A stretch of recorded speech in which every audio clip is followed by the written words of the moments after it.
ahoj lidi, v dnešním shortu uděláme na někoho, prostě někomu uděláme radost. Já takový mám pety, který vůbec nepotřebuju. Uděláme radost. Tak, dáme mu zadarmo jako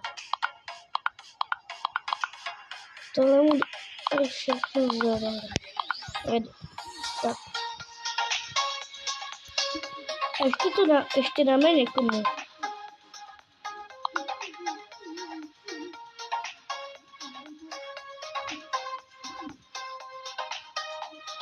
Jo, a hra se jmenuje Udělej to hlasitě.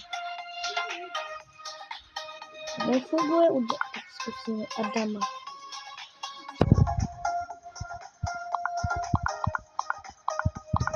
Tak.